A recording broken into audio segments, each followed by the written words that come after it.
On me demande régulièrement pourquoi, quand on a fait une constellation familiale par exemple, eh bien pourquoi on doit revenir? Pourquoi est-ce que les problèmes ne s'arrêtent pas là? Pourquoi est-ce que toujours et encore il y a des problèmes? Alors déjà, c'est ce que je dis souvent. Si j'avais une baguette magique, et si j'étais une magicienne, eh bien je serais asseyée et il n'y aurait la queue devant chez moi. Les seuls magiciens qu'il y ait, c'est nous.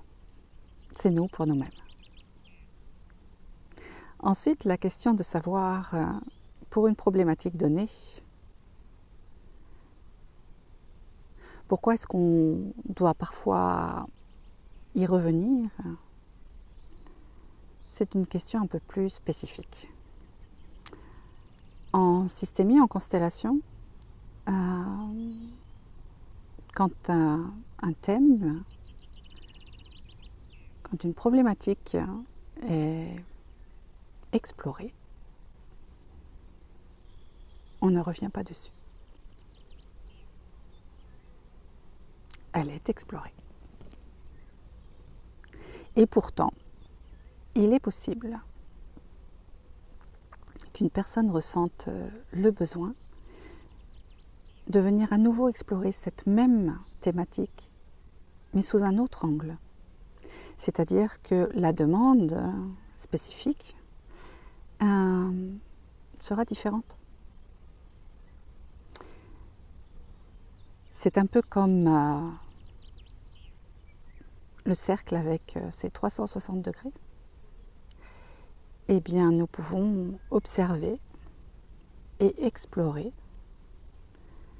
un des degrés de ce cercle depuis les 359 autres degrés.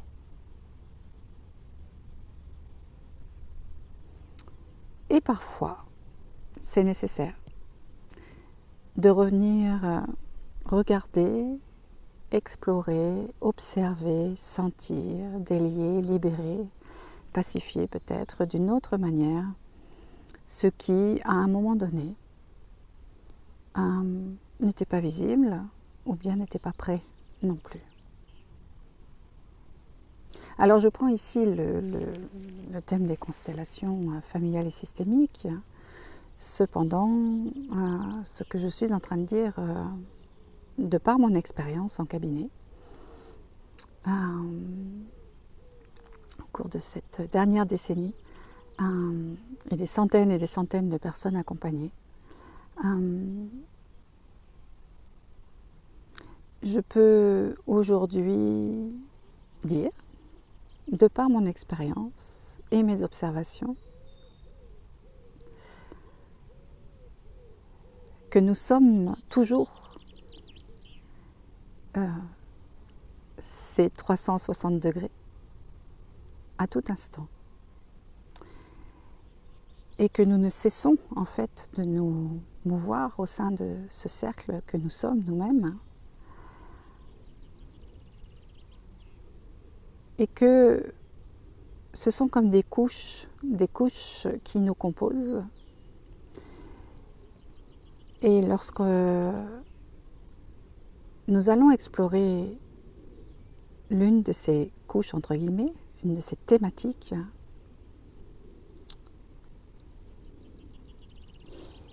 et qu'ensuite quelque chose se libère éventuellement,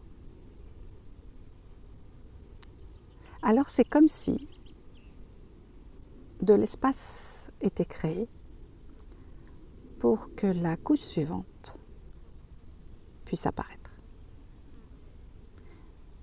J'ai aussi pu observer qu'il y a comme des membranes invisibles qui peuvent faire croire que l'on peut passer à l'étape suivante, alors que ce n'est pas le cas, et qu'il y a un tout petit quelque chose ou un tout petit grand chose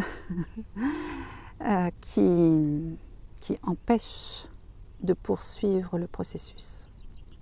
Et tant que ceci n'aura pas été vu, intégré, délié, dénoué, vous y mettez les termes que vous souhaitez, eh bien, il sera difficile pour cet individu de poursuivre le processus par rapport à cette thématique. Alors à la question pourquoi est-ce que je dois revenir? Eh bien tout simplement puisque nous avons de multiples et innombrables aspects de nous-mêmes qui viennent se montrer et qui entrent en résonance aussi avec notre propre champ informationnel et avec ce qui se passe bien entendu dans toutes les dimensions de notre être. Je parle ici du physiologique du corps, des émotions dans le cœur, des pensées du psychisme dans le mental. Je parle de l'énergétique aussi, bien sûr, de tous ces courants qui nous composent et nous traversent et, je l'espère, sont en mouvement pour chacun de nous. Il y a aussi toute la dimension éthérique et toutes les autres dimensions plus subtiles qui composent notre être. Il y aura évidemment et aussi les dimensions spirituelles, karmiques, tout ce qui compose ce que nous sommes là, aujourd'hui, nous, petits humains incarnés sur cette terre. Ce n'est pas parce que ce n'est pas visible que ce n'existe pas.